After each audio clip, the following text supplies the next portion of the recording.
This is a lecture from OpenTuition. To benefit from the lecture, you should download the free lecture notes from opentuition.com. Right, let's go through and have a play with this example. Pretty tricky one. I'm not too sure how much of it you would see within an exam question, but you never know. So it's always good to be prepared, isn't it? So let's go through and have a look at the requirement first of all. So I think that's on the second page. It wants us there to prepare extracts from Adamus Co's financial statements. So once again, balance sheet, statement of financial position, and statement of profit or loss as at the year December 2009. And what we'll do, as there is an error, and we know that an error involves correcting the prior year's figures, we will go through there and correct the prior year figures as well. So we'll show the comparatives for 2008 and also therefore 2009 figures as well. So what have we got? Well, it gives us the statement of profit or loss. Is it there for December 2008? So that's the prior year figures. So revenues, costs and profit, keeping it nice and simple. We don't want to go too elaborate or too over the top just yet. We've also got the SFP at December 2008 as well. And then what we've got here is we can see that there has been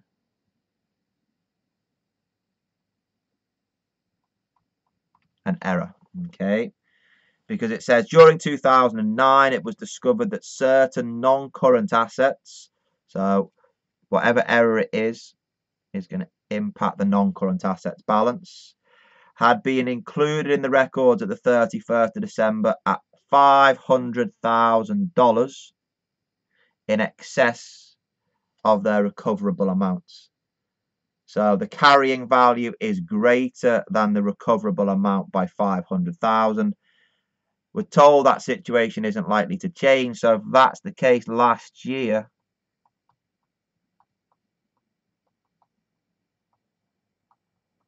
there was an impairment, and that impairment has not been processed.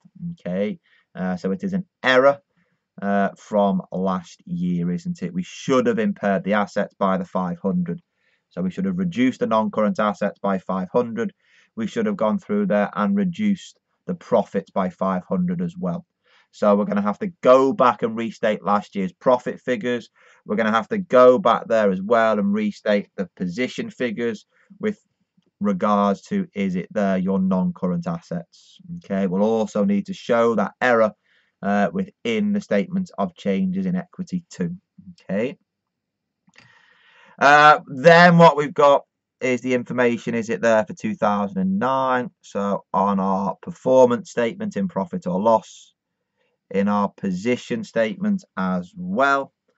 And we're also told as well that in 2009 some other items of property had been revalued by 300,000, and that is included in the retained earnings figure. So it's an error this year that relates to this year, so we can just correct it in this year's figures. We don't need to go back and restate anything because it was all correct last year. Okay, so let's go through and get everything correct. Okay, so what I'm going to do first of all is I'm going to look at the statement of profit or loss. Okay, and we're going to look at it for 2 years. Is it 2009 and is it 2008? Okay, because what we've got there within our statement of profit or loss, we have our revenues and costs. Okay, now in 2009 there's nothing much that's happened. We've got there, is it 2,600? Is it there 1,400 to give me a profit for the year of 1,200? Okay, however in 2008 there was a mistake, so they need to be restated, don't they? Now, the impact of the restatement is that we have an impairment in the prior year that wasn't accounted for. That impairment is a reduction in the value of the asset to 500. So that additional cost will need to be included within the costs. So what you've got here is that the revenue is unaffected. So that will be there, is it at 2,500. However, the costs will increase to 1,700.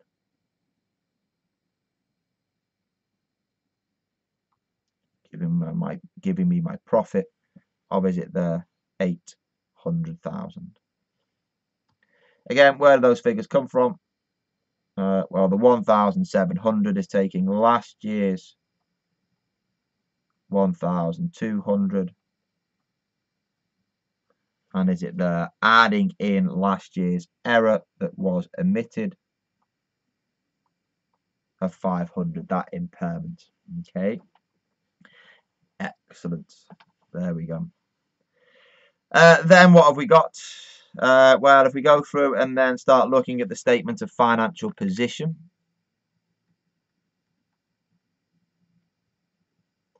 Statement of financial position, we've got there 2009, and is it there 2008? Okay. Again, what you've got there is the 2008 figures need to be restated. So what you've got there is within the restated figures, you've got your non-current assets and current assets. So the current assets remain unchanged, don't they? But there was an impairment that wasn't processed last year. So the figure was 2,000 as reported last year, but it's now 1,500, isn't it? Okay, being the 2,000 originally, less, is it there, the 500. So does that go through and give me, is it 2,300? Okay. And then what you can do then is you can look at the bottom. So we've got the, is it share capital. So if we want to be specific now, I suppose that's your equity shares, which were there as 600. There will be some retained earnings. As we'll see shortly, there will be some revaluation. There was no revaluation last year, but there is this year. And then what you've got, we'll be able to total all of that up, won't we? And then what we've got is that you've got your current liabilities. They haven't changed. So they're 200. And it all needs to balance. So if we bring that down at 2,300 to copy what we have in terms of your assets, what we can do at this point is we can just do a bit of a cheat, and it's great to do that, not in an example here. We can work backwards. So this would be 2,000, is it 100? And then therefore your retained earnings would have been 1,500. Okay, if we'd have processed that error correctly. Okay, so effectively what we've done there is we've cheated and made that a balancing figure. Okay. What we need to do as well is we need to get everything right for this year in 2009, don't we? Because you've got the non-current assets in there at 2,800, but that includes the asset that was impaired, which wasn't impaired. So you've got now 2,300. So for each of the years, you have deducted 500. Okay. The current assets will remain the same. So is that there at 1,700? So does that go through there and give me 4,000? The equity share capital figure hasn't changed. That's there at 6. Ignore the retained earnings figure of 3,500 for now. What we want to put in there is the fact that, remember, there was a revaluation in this year of 300. Okay, and my current liabilities are the same. Same process, we can do a little bit of mathematical jiggery-pokery with a bit of accounting tied in as well. The equity and liabilities need to be equal to the assets, so therefore is that your 4,000 that you can see there. Does that go through there and give me, is it 3,000? Is it the 600? If I go through there and work it through, 3,000 less 300, is that 2,700? Yeah, I think that's right. Your retained earnings should be 2,700 as a balancing thing, because we're just fudging it.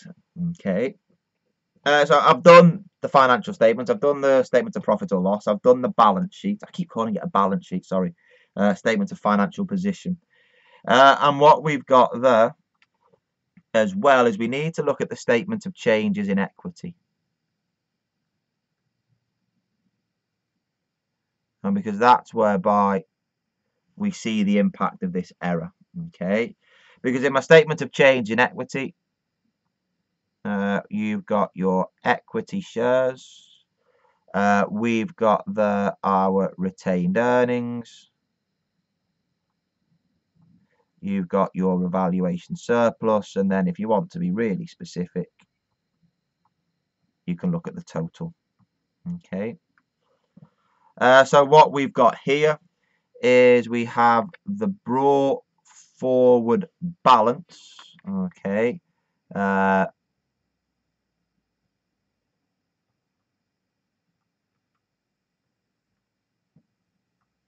As was previously reported. Okay.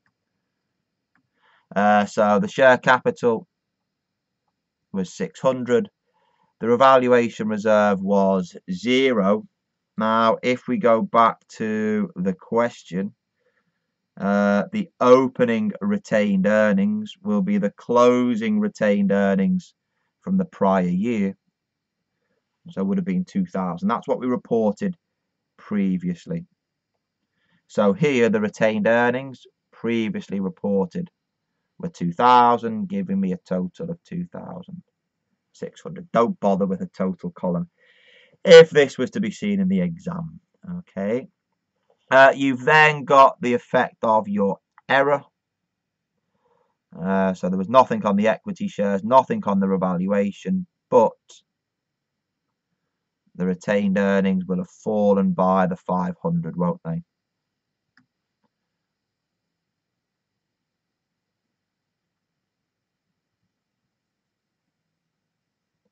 So we now have my brought forward.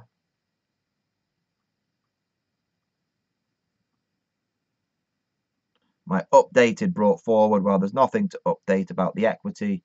There's nothing to update about the revaluation surplus, but it's pure magic because what you've got there is that you've now got the updated brought forward figure, which is there as 1,500, which helps the users of the accounts, which is great because if you go back to the SFP, now look at the balancing figure that we calculated before, it's there as 1,500. So it tallies into what we see within that statement of changes in equity, okay? Because the user of the accounts will look at that and think, well, it's 1,500 this year, but last year it was 2,000. What the blazes has happened, okay? Well, the auditors have come in and spotted an error, a material one, okay? And that's had the impact of changing it. So you've got there, your brought forward has now been updated. We can now go through again and put in your total comprehensive income. Again, I think this is just magic because yes, you put in the 300 there. Is it for your evaluation? And what you've got there is you take your profit figure from the statement of profit or loss. And the profit figure here is 1,200. So that's going to go to my statement of changes in equity, isn't it? So when I look at my statement of changes in equity, I've got my profit figure there of 1,200. And when I go through now and balance everything up with regard to the carry forward figures, this is where you feel the accounting magic. So my retained earnings should be 2,700. My revaluation reserve 300. And my total 3,600. Now, if we've done that right, what you should see is that all those figures there should appear on the SFP.